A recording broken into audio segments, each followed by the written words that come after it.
Hey, good evening, ladies and gentlemen. It's yours truly, Asher J. Bell. And today I wanted to teach you how to find the money. Yes, how will you find the money for your down payment and your closing costs in the process of buying a home? Well, I'm going to show you in today's video.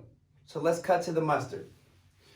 So one of the first ways that you can find the money, if you don't have the cash saved up in your bank account, well, if you do have a 401k or an IRA, where you can withdraw money from those accounts to buy a home.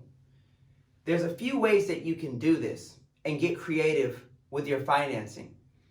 You can do either a hardship withdrawal, where you can withdraw up to 50% from your 401k of the overall vested balance to get those funds to buy your home or go towards your purchase. You can also roll over funds into an IRA where you can withdraw the money. Now, there is a 10% early withdrawal fee, but right now, the bill that Trump signed states that he's waived the early withdrawal fee. So I would advise you to take advantage of this if you plan on buying in the next 3, 6, 9, or 12 months while it's still in effect, because that 10% penalty is waived as of right now. So that's something that you might want to take advantage of. Now, let's shift into the loans. Well, there's loans that have down payment assistance, which you've heard about, and there's loans that even have closing cost assistance, because those are two of the bigger items that require cash, that require money when you're buying a home. And if you don't know how to get both, well, there's loans that you can get that wrap those into a junior loan that's deferred for 30 years through the California Housing Finance Administration.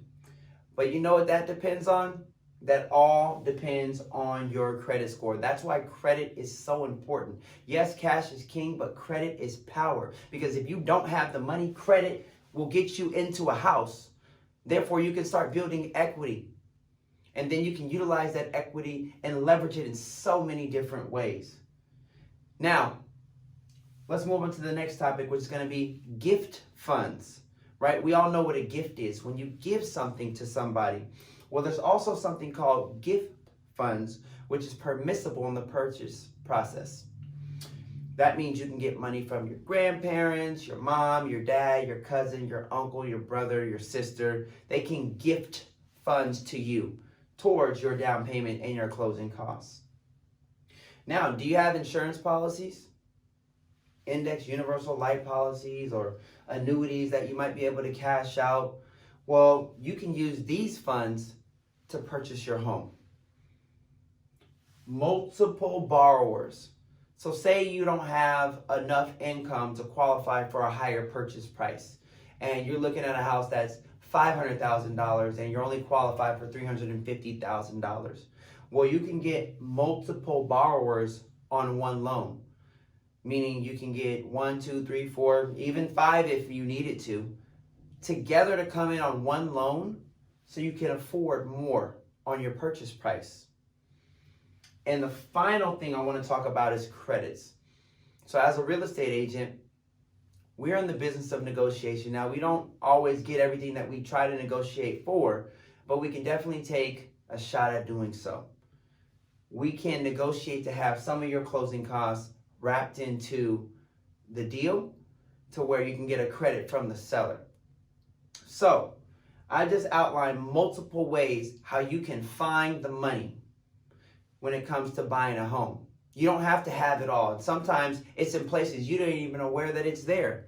You might not even checked your 401k in a long time and been at your job 10 years.